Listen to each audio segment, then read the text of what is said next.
নমস্কার, আপনারা শুনছেন বিখ্যাত লেখক মিহির সেনগুপ্তর বিষাদ বৃক্ষ। আজ 28তম অধ্যায় শুরু করছি।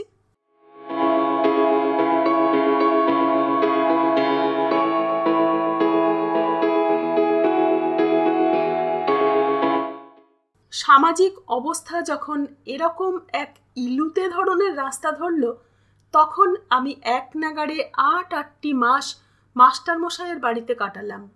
এই সময় থেকেই পিছাড়ার খালের জগতের সঙ্গে শারীরিক ও সামাজিক যোগাযোগ পুরোপুরি পরিত্যাগ করি। মাঝে বার তিনেক মাত্র বাড়ি গিয়েছি। বাবার সঙ্গে স্কুলে দেখা হয়, অন্যদের সঙ্গে হয় না। অথচ মনের সামান্যতম আনন্দটুকু বজায় রাখতে হলেও পারিবারিক যোগাযোগটুকু প্রয়োজন। সামাজিক যোগাযোগের তো আর কিছুই অবশিষ্ট নেই। এখন যেন পারিবারিক সংযোগটুকুও ছিন্ন হয়ে শুধু ব্যক্তিক অস্তিত্বের ধারাটুকু মাত্র ধরে আছি। এখানে সমবয়সী সহপাঠীরা আছে, তাদের সঙ্গে খেলাধুলা, পড়াশোনা, গল্পগুজব সবই করছি, কিন্তু পিছাড়ার খালের বাঁধনটুকুর ছোঁয়া আর পাচ্ছি না। স্যারের বাড়িতে প্রথম খুবই ভালো লাগছিল। লেখাপড়া, সেখানকার অন্যান্য ছাত্রদের সাহচর্য খুবই আকর্ষণীয় বোধ হয়েছিল, কিন্তু ক্রমশ নিজেকে বড় স্বার্থপর মনে হতে লাগলো। মা এবং ভাই বোনগুলোর জন্য বড় মন খারাপ করতে লাগলো। আমি এখানে দুবেলা পেট পুড়ে খাচ্ছি দাচ্ছি, রান্নাবান্না, ঘরদোর পরিষ্কার, গরু বাছুরের দেখভাল ইত্যাদি কাজে পরিশ্রম হলেও বিগত দিনগুলোর তুলনায় তার নিতান্তই সামান্য পরিশ্রম। ওদিকে বাবার মাসকাবারি 40 টাকায় বাড়িতে যে কি হচ্ছে তা জানতে পারছি না।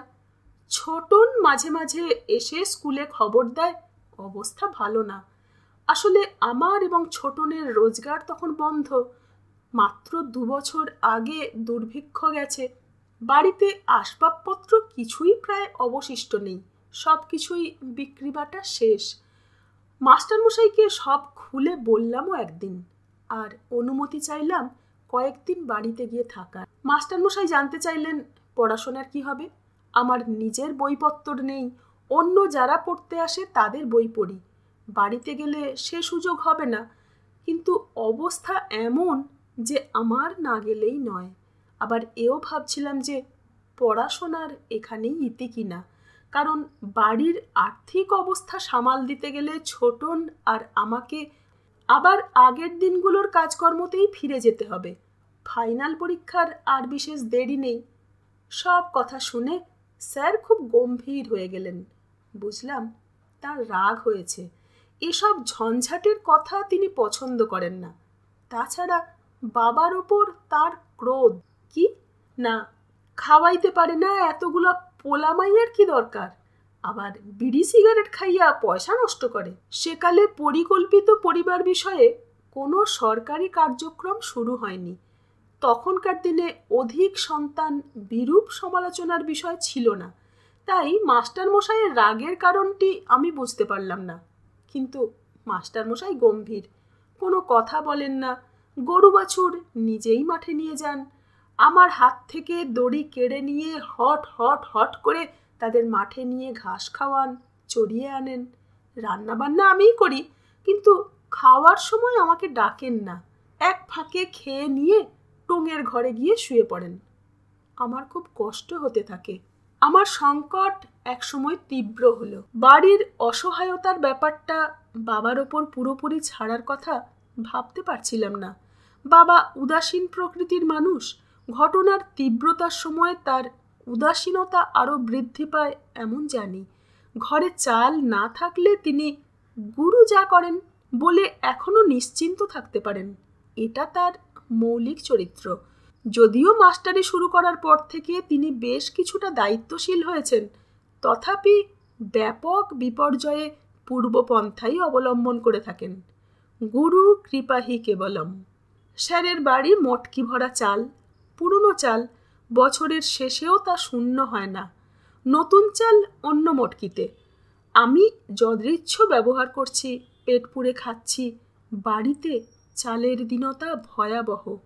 দুর্ভিক্ষের আগে এখানের বাজারে চাল বিকত 5 টাকা কাঠি। সে চাল এখন 5 থেকে 10, 10 থেকে 15 এভাবে লাফাতে লাফাতে বাড়ছে। তথাপি দেশে এখন সরকারিভাবে দুর্ভিক্ষ নেই। আমেরিকা চাল যোগাচ্ছে, টাকার মূল্যমান নিম্নগামী, দ্রব্যমূল্য ঊর্ধ্বগামী, সাধারণ রোজগারীদের নাভিশ্বাস। ইত্যবসরে টের পাই দেশের তাবৎ ঐতিহ্যময় চাষের, বিশেষ করে ধানের উৎপাদনের ক্ষেত্রে এক দানবিক বিপর্যয় ঘটে গেছে। আবহমানকালের চাষের পদ্ধতির পরিবর্তন হচ্ছে, জাপানি প্রথায় ধানের চাষ হচ্ছে, কোথাও বা নতুন ধরনের সার প্রয়োগে অভিনব উন্নত চাষ পদ্ধতির প্রবর্তন হচ্ছে, কিন্তু বুজে যাওয়া খাল, নদী, জলাশয়ের সংস্কার হচ্ছে না।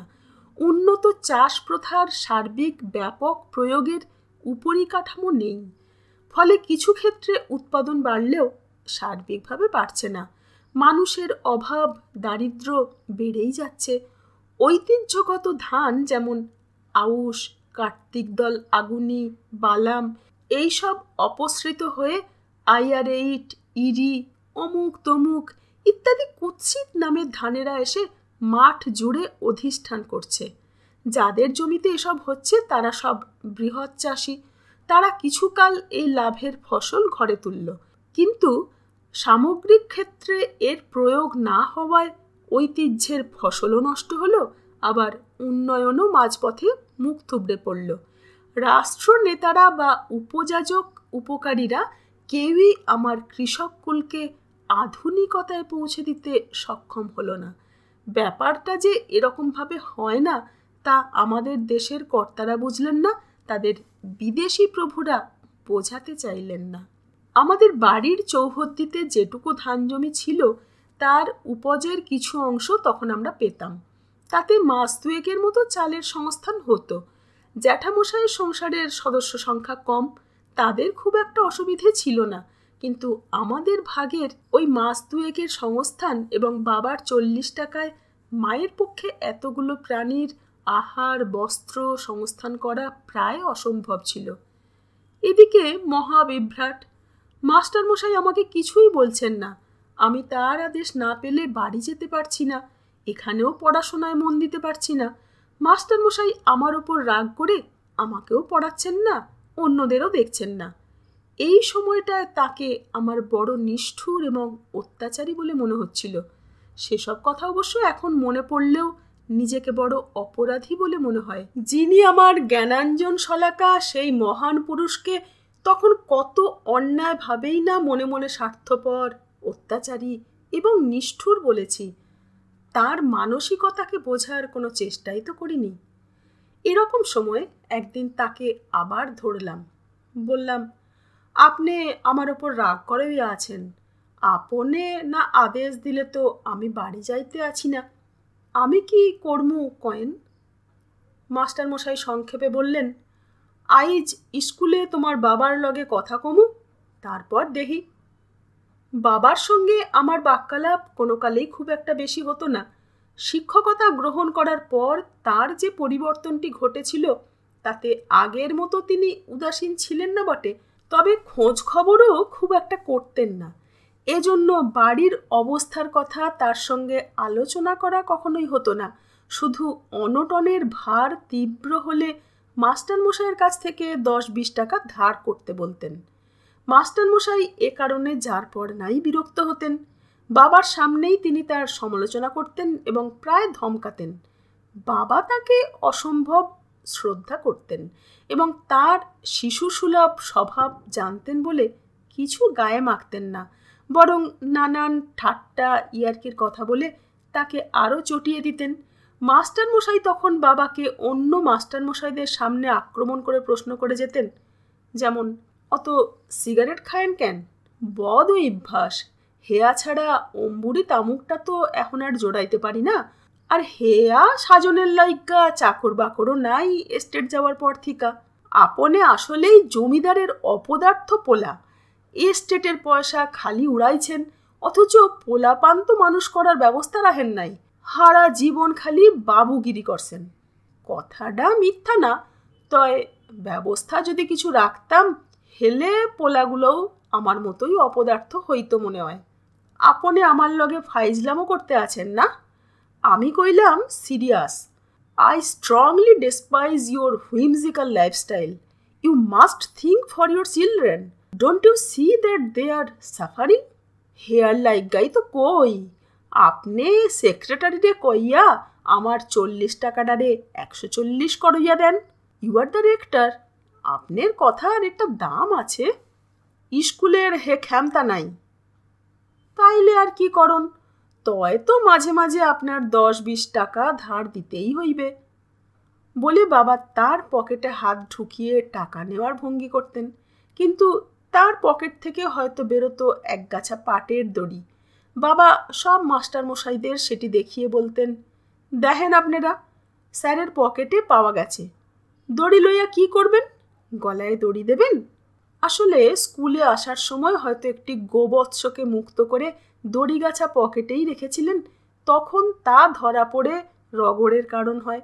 বাবার প্রশ্নের উত্তরে বলেন, গলায় দড়ি আমি দিমু কেন, হেয়া তো আপনার দেয়া উচিত। বাবা বলতেন যে তার সেরকম কোনো ইচ্ছে নেই, যদিও কারণ আছে অনেক। তবে মাস্টারমশাইয়ের যেহেতু কোনো জাগতিক ঝঞ্ঝাট নেই, এক্ষেত্রে তার সুবিধে অনেক। মরলে কেউ বিধবাও হবে না, কেউ না খেয়েও মরবে না, বা কেউ কাঁদবেও না। এই সব রগড় চলতো এবং মাস্টারমশাই একসময় রাগ করে বাজারের দিকে চলে যেতেন। বাবা বলতেন, চললেন, এখন বাজার থিকা 1 সের গুড় কেনবেন আর হাড়া রাস্তা খাইতে খাইতে বাড়ি যাইয়া আবার পুঁথি খুলইয়া বইবেন। কথাটা ছিল না। স্কুলে সেদিন বাবার সঙ্গে তার কি কথা হয়েছিল জানি না। স্কুল ছুটি হলে বাবা আমাকে ডেকে বলেছিলেন, উনি যেমন কইবেন সেই রকম চলবি, বাড়ির কথা ভাবতে হইবে না, যেমন চলার চলবে। বাবার এ কথায় আমি বিশেষ ভরসা পেলাম না। তার বাস্তব ভাব কোনো কালেই খুব তীক্ষ্ণ নয়। ভয়ে ভয়ে জিজ্ঞেস করলাম, চাউলের দাম যেভাবে বাড়তে আছে, হেতে কিভাবে যে চলবে হেয়াই তো বুঝি না। তুমি কি অন্য কিছু ভাবলা? ভাবছি বাড়িতে কিছু ছাত্তর পড়ামু, তারা রাত্রিরে ওখানেই থাকবে, এভাবে কিছু রোজগার হইতে পারে। এখনো কাউরে পাইছো এরকম? নৈকাঠির 5-6 জন কইছে পড়বে, তয় তোর বোধ হয় মাঝে মাঝে আইতে হইবে। তোর স্যারের লগে এ বিষয়ে কথা কইছি। স্যারে তো একদিনও আমারে বাড়ি যাইতে দিতে চায়েন না, কইলে খালি রাগ হয়ে নার থুম্বা দিয়া থায়েন। না, আইজ হেনার লগে অনেক কথা হইছে। আসলে বৈরাগী মনের মানুষ, ঘর সংসার করেন না, তো সব বোঝেন না ঠিক মতো। বাবার এই কথাটিতে আমার হাসি পেল। বৈরাগী তো শুধু মাস্টারমশাই ছিলেন না, বাবা নিজেও তাই ছিলেন। তবে দুজনের বৈরাগ্যে তফাৎ ছিল। মাস্টারমশাই সংসার ধর্ম করেননি, তার জগৎ শুধু পুঁথিপত্তর, ছাত্র এবং গরু বাছুরের সেবা। সেখানে রোজগারের ধান্দা নেই। জমির ধান অসুমার, জমি যারা চাষ করে তারাই বেশিটা নেয়। তারপরেও যা থাকে তাতে বছরের ফসলে 2 বছর 3 বছর চলে। একক মনুষ্য, ইচ্ছে হলে খান, না হলে মুড়ি চিড়ে চিবিয়ে দিন গুজরান তার বহুকালের অভ্যেস। পড়শিদের মধ্যে এক জ্ঞাতি গোষ্ঠী আছে, তারা মাঝে মধ্যে খোঁজ খবর করে। তাদের গোষ্ঠী বেশ বড়, ফলে মাস্টারমশাইয়ের মটকার চাল কখন যে ফাঁকা হয়ে তাদের জঠরানল নিবৃত্ত করে তিনি তা টের পান না। সে বাড়ির 2 ডাঙর ছেলে যখন তখন এসে তার অনুপস্থিতিতে মটকা থেকে চাল নিয়ে যায়। আমাকে বলে, মানইয়া উড়ইয়া ইয়া জুড়ইয়া বইছ, জ্যাডায় মরলে হ্যার বিষয় খাওয়া ভাবছ, আমরা থাকতে হেয়া হইবে না। আমার মাথায় এরকম চিন্তা কদাচ ছিল না। স্যারকে বলতেও পারি না, অথচ লজ্জা অপমানে অন্তরাত্মা কুঁকড়ে থাকে। এদিকে মটকার চাল কমতেই থাকে। মনে মনে ভীত থাকি, উনি যদি জানতে পেরে আমাকে সন্দেহ করেন। দোতলা টিনের বাড়ি, মেঝে মাটির, অবয়ব কাঠের।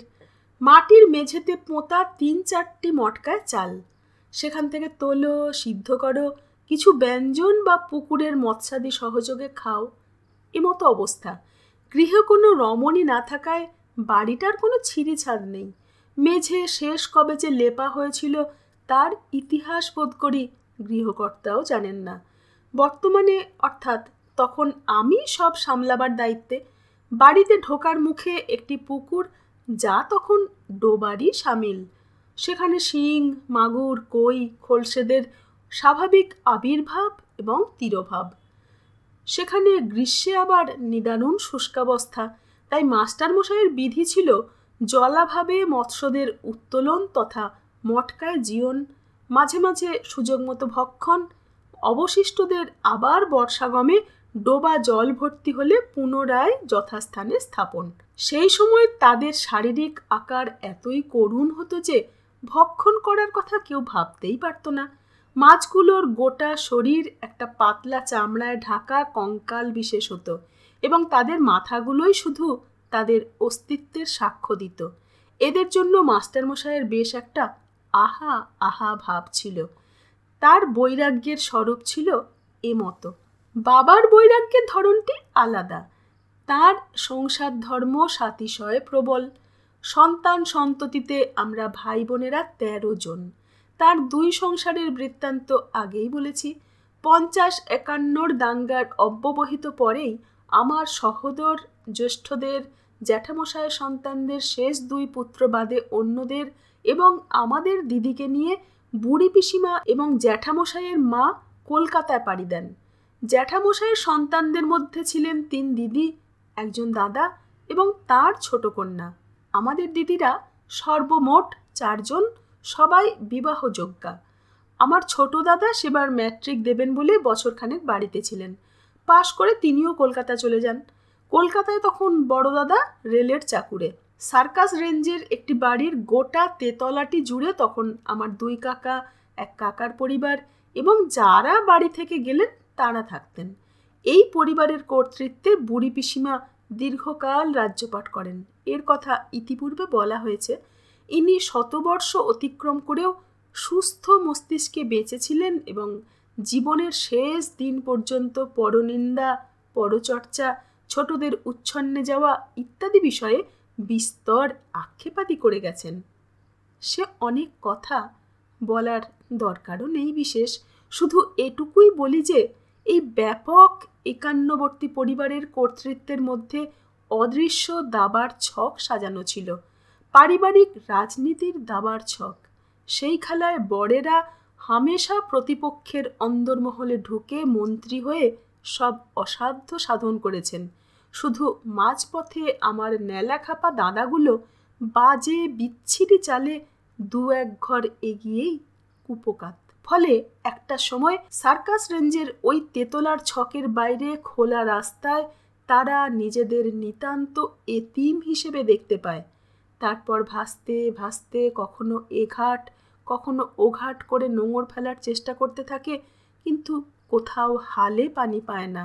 সাময়িক স্থায়িত্বে যদি কোথাও আশ্রিত হয়, পর মুহূর্তেই আবার খড়কুটোর মতো এক দমকায় উড়ে বিক্ষিপ্ত হয়ে গিয়ে পড়ে কোনো বস্তি বা গোরস্থানের পরিত্যক্ত একচালা টিনের ছাউনির নিচে। পিছাড়ার খালপাড়ের আমরা দুশ্চিন্তায়, বিষণ্ণতায় দিন, মাস, বছর পার করি। তালুকদারি থাকাকালীন সময়ে বাড়ি থেকে ভাড়া ভাড়া জিনিসপত্র যেত। ইলিশের সময় ইলিশ নুন হলুদে জারিয়ে ক্যানেস্তারা ভর্তি করে মা পাঠাতেন। আমসত্ত্ব, কুলের আচার, তেঁতুল জারানো আচার, চালতের গুঁড়োর পিঠে, কাঠবাদামের মোয়া, এটা ওটা সব সাধারণ জিনিস, কিন্তু অসম্ভব পরিশ্রম এবং যত্নের সঙ্গে তৈরি খাবার দাবার যেমন যেত, তেমনি টাকা পয়সা, দামি জিনিসপত্রও প্রভূতই যেত, যা আমি নিজে দেখেছি। কিন্তু অনেক পরে জেনেছি এর কিছুই হয় পৌঁছাতো না, না হয় আমার দাদা দিদিরা তার কিছুই পেতেন না। এসব ছোট কথা, ছোট দুঃখের ব্যাপার হয়তো, কিন্তু আমার পিছাড়ার খালের জগৎটাও যেহেতু ছোট, তাই এগুলোই আমার জীবনের বড় ব্যথা হয়ে অক্ষয় হয়ে আছে। আজও সেই কাঠবাদাম কুড়োনোর জন্য ঘোর জঙ্গলের মধ্যে আমার আর ছোটনের দুঃসাহসিক অভিযানের কথা ভুলতে পারি না। অতি কষ্ট করে আনা সাধারণ বুনো বাদামগুলো অসীম ধৈর্যে খোলা ছাড়িয়ে আস্ত শাঁসগুলো জড়ো করে মায়ের কাছে দেওয়ার কথা, এবং অবশ্যই তার একটাও নিজেরা না খেয়ে। কেউ কি কখনো জানবে আমাদের ওই শিশুর হৃদয়ের অবশ্যম্ভাবী লোভ সংবরণ করে ওই বাদাম বা আম বা কুল বা চালতার গুঁড়োর পিঠে, যারা খাননি তারা কখনো অবশ্য জানবেন না, বা মিষ্টি তেঁতুলের আচার কিভাবে প্রাণে ধরে দাদা দিদিরা খাবে বলে আমরা নিজেরা না খেয়ে পাঠাতাম। কিন্তু তা যে তারা পেতেন না তখন তো তা জানিনি। সাধারণ, অতি সাধারণ, তুচ্ছাতি তুচ্ছ এইসব, অথচ আমার জন্য সারা জীবনে কি যে দুঃখ বহনকারী এইসব বাস্তবতার আঘাত, তা যারা আমার মতো জীবনযাপন করেননি তারা বুঝতে পারবেন না। এক একটা দিন তখন এমন যেত যে মা এবং আমি প্রায় সারা দিন কান্নাকাটি করতাম। তখন দিনের পর দিন দাদাদের একটি চিঠির প্রতীক্ষায় থাকতে থাকতে মা ধৈর্য হারিয়ে ফেলতেন। এসব অনেক আগের কথা, প্রসঙ্গক্রমে বলছি। বাবা তখন কিছু করেন না, তালুকদারির মোটা ভাত কাপড় বিনে পরিশ্রমে লভ্য। বাবাও নিশ্চয়ই অনেক দুশ্চিন্তা করতেন, কিন্তু তা আমাদের গোচর ছিল না।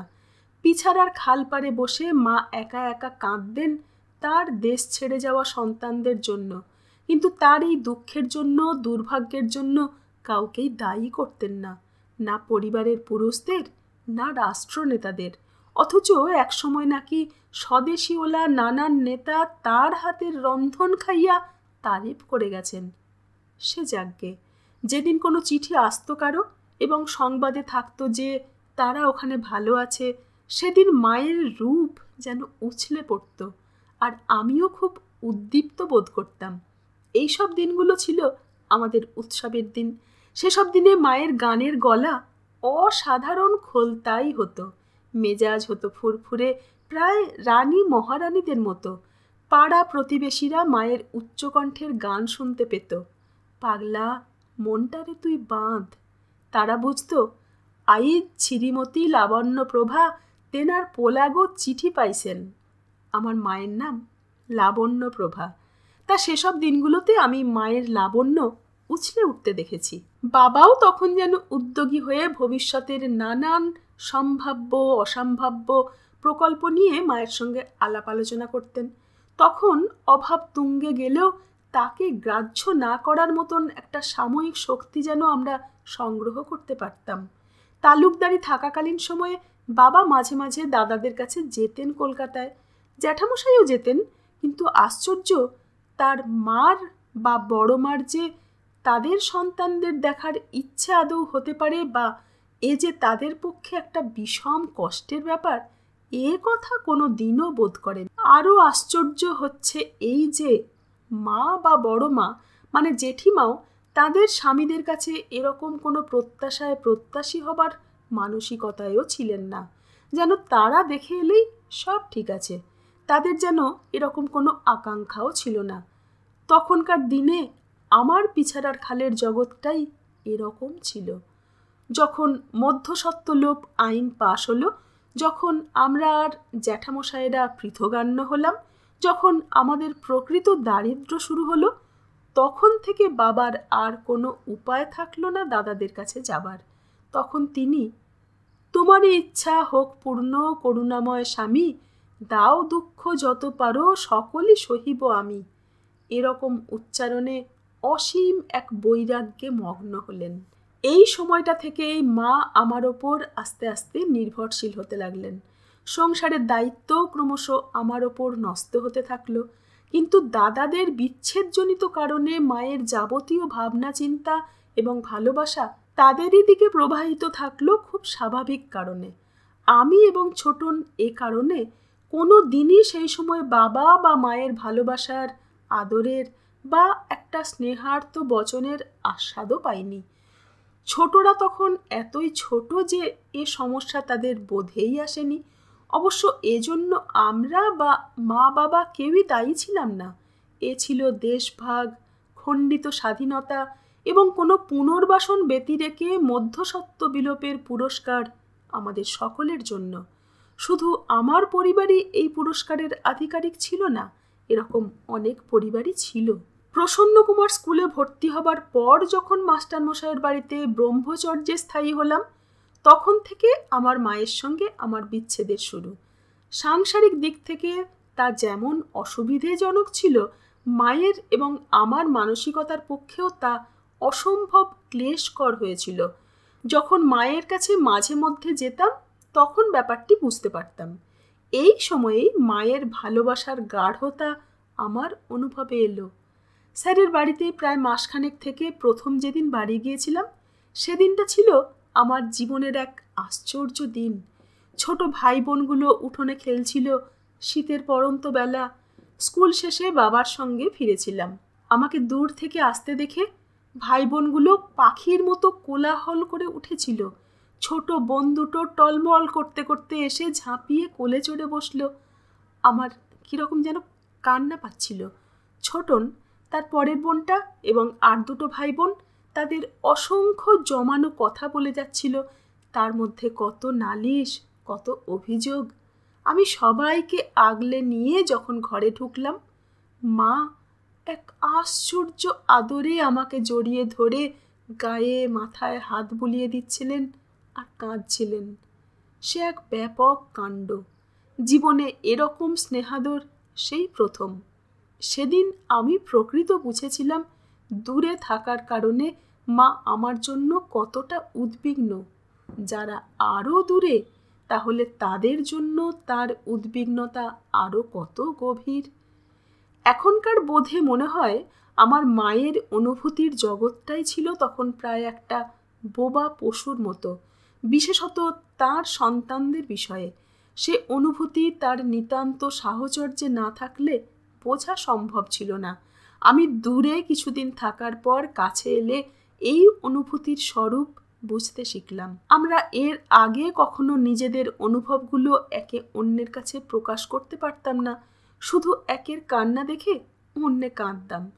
এবার থেকে মা তার দুশ্চিন্তা, দুঃখ এবং উদ্বিগ্নতার জন্য সমব্যথী হিসেবে আমাকে পেলেন। নিয়ত দারিদ্র্য এবং উদ্বিগ্নতার দিনগুলোতেও সে আমাদের এক অপ্রমেয় আশীর্বাদ হয়েছিল, মায়ের কাছেও এবং আমার কাছেও। আমার ছোট ভাই বোনগুলোকে তারুলি স্কুলে আমার ছাত্রজীবন আরম্ভ করার আগে থেকেই আমি অক্ষর পরিচয় করানো, কিছু গণিত এবং ইংরেজির প্রাথমিক জ্ঞান আমার সাধ্যমতো শিক্ষা দিতে চেষ্টা করেছিলাম। ছোটনের পরের বোনটা আমাদের 5 জন ভাই বোনের পরে জন্মেছিল। এর আগে আমার বড় বৈমাত্রেয় দিদিই ছিলেন মা বাবার একমাত্র কন্যা। তার বাল্যকালে মাতৃবিয়োগের দুর্ঘটনা থাকলেও মায়ের অভাব তাকে কোনোদিনই অনুভব করতে হয়নি। আগেই বলা হয়েছে যে আমার মা এসে সেই দুরূহ সমস্যার সমাধান করেছিলেন। যে সময়ের কথা বলছি তখন দিদি কলকাতায় চলে এসেছেন। তার আসার সময় আমার এই বোনটা বছর 2 কি 2.5 এরকম, এবং আমাদের সর্বকনিষ্ঠ ভাইটি সদ্যজাত। এ কারণে আমার এই বোনটি বাবা, মা এবং আমার কাছে অসম্ভব প্রিয় ছিল। আমার আগের ভাই বোনেরা কলকাতায় চলে গেলে বাড়িতে আমি তখন বড়। ভাইটা ছোট বলে আর এই বোনটা এতগুলো ভাইয়ের পর জন্মেছে বলে আজীবন এদের প্রতি আমার একটু স্নেহের পক্ষপাতিত্বর পাল্লা ভারী থেকে গেছে। তবে পরের 3টে বোন জন্ম থেকে আমারই হাতে বড় হয়েছে বলে এবং তাদের তাবৎ গুমুত ঘেঁটেছি বলে তারা যতটা আমার বোন তার থেকে বেশি যেন আমার সন্তান, এরকম একটা বোধ এখনও আমার মধ্যে ক্রিয়াশীল। ছোট ভাইটার তখন প্রায় 2য় শ্রেণীতে ভর্তি হবার বয়স হয়েছে। সেবার বাড়িতে গেলে ভাই দুটো এবং বোনটা বলতে লাগলো দাদার মতো তারাও স্কুলে পড়বে। সে এক মহা হুল্লোড়। আমি অবশ্য খুবই উৎফুল্ল বোধ করছিলাম। এরা আমার অনুপস্থিতির এই সময়টুকুর মধ্যে যথেষ্ট সাহসী এবং চটপটে, বা ইংরেজিতে যাকে বলে স্মার্ট, তাই হয়ে উঠেছে। বুঝলাম আমার পরিবারে একটা পরিবর্তনের সূচনা হয়েছে। ওদের সব আদর, আবদার, নালিশ বরাবরই আমার কাছেই হতো। এখন পাছে দাদা কালই আবার অনির্দিষ্টকালের জন্য তাদের কাজ ছাড়া হয়, তাই সবাই হল্লা শুরু করলো তারাও দাদার মতো স্কুলে যাবে। আমি আমার স্কুলে যাবার বৃত্তান্ত ইতিপূর্বে বর্ণনা করেছি। সেক্ষেত্রেই অত সংগ্রাম করতে হয়েছে। এখন এতগুলো ভাই বোনকে স্কুলে ভর্তি করার সংগ্রামটা এই অবস্থায় যে আমি কিভাবে করব ভেবে পাচ্ছিলাম না। বাবা প্রসন্ন কুমার বিদ্যালয়ের শিক্ষক বিধায়ও আমাকে হয়তো বিনা বেতনে পড়াবার সুযোগ পেতে পারেন, কিন্তু 3 ভাই বোনকে ফ্রি পড়ানোর সুযোগ তার ছিল না। একমাত্র ছোট ভাইটাকে প্রাইমারিতে দেওয়া সম্ভব ছিল। প্রাইমারি অর্থাৎ 5ম শ্রেণী পর্যন্ত তখন শিক্ষালাভ ফ্রি ছিল। আর 2 ভাই বোনকে 6ষ্ঠ শ্রেণীতে দিতে হয়। সেক্ষেত্রে খরচ একটা অবশ্য ব্যাপার। মা বাবার সঙ্গে আলোচনা করেও কিনারা হলো না। কিন্তু কনিষ্ঠ ভ্রাতাটি আমার সেই বয়সেই যথেষ্ট বীরেন্দ্র বীর বিক্রম কেশরী হয়ে উঠেছিল। যদিও তার বিক্রম এবং তজ্জনিত অত্যাচার ভোগ করতে হতো ওই বোনটাকেই, যেহেতু তারা পিঠোপিঠি। এর মধ্যেই সে একদিন একখানা কাঠারি দিয়ে তার দিদির কর্ণচ্ছেদ করেছে, এবং আমি তার কাছাকাছি না থাকলে সে যে অচিরেই একটি মাতৃঘাতী পরশুরাম হবে, সে ব্যাপারে কারোই দ্বিমত ছিল না। এ মতো হওয়ার সপক্ষে তার একটা জন্মগত যৌক্তিকতাও যে ছিল না, তাও বলা যাবে না। প্রায় 50-এর দাঙ্গা চলাকালীন সময়েই তার জন্ম। 51-52 সালের ডিসেম্বরের কোনো একটা তারিখে, যতদূর মনে আছে। তাই তাকে খানিকটা দাঙ্গাকারীর স্বাধিকার দেওয়া ছিলই, কিন্তু ব্যাপারটা যে একেবারে বিগিনস অ্যাট হোম হবে, এরকম ভাবনা বা দুর্ভাবনা কারোই ছিল না। সে যা হোক, সেই পরমাণু ব্যক্তিত্বটি এখন তার স্বাধিকার প্রকাশ করল এই আবদারে যে সে দাদার মতো বই খাতা নিয়ে স্কুলে যাবেই। ঠিক হলো, সে বাবার সঙ্গে নিয়মিত স্কুলে যাবে। তাকে 2য় শ্রেণীতে ভর্তি করে দেওয়া হলো। বড় দুটোর জন্য তখনও কিছু করতে পারলাম না বলে কষ্ট হলো। পরের মাসে যখন বাড়িতে গেলাম, তখন ওদের দুর্দশা দেখে আমার এত খারাপ লাগলো যে নিজের ওপর বড় ধিক্কার জন্মালো। ওরা বাড়িতে যেটুকু পড়াশোনার চর্চা করত, অভিমান করে তাও ছেড়ে দিয়ে সারা দিন শুধু আগান বাগান ঘুরে বেড়ায়, যেমন একসময় আমার অবস্থা ছিল। ছোট ভাইটা খুব মাতব্বরি করছিল যে ওরা পড়াশোনা করে না, ওদের কিছু হবে না। তার প্রতিটি হাবে ভাবে সে প্রকাশ করছিল যে সে একজন বেশ গুরুত্বপূর্ণ ব্যক্তি, তার দাদার মতোই। দাদা এবং সে দুজনেই স্কুলে পড়ে এবং ওরা আগানে বাগানে ঘুরে বেড়ায়, কিচ্ছু লেখাপড়া করে না ইত্যাদি। তার হাবভাব দেখে মজা লাগলেও বড় দুটোর জন্য বেশ কষ্ট হলো। কিন্তু কিছু অনিবার্য কারণে ওদের ভর্তির ব্যাপারটা পরবর্তী শিক্ষাবর্ষ পর্যন্ত ঝুলিয়ে রাখতে হলো। কোনো উপায়ই ছিল না যে ওদের তক্ষুনি স্কুলে দিই। তাদেরকেও সেরকম বুঝ দিয়ে রাখলাম। 28তম অধ্যায় এখানেই শেষ। ফিরে আসছি 29তম অধ্যায় নিয়ে। সঙ্গে থাকবেন। ধন্যবাদ।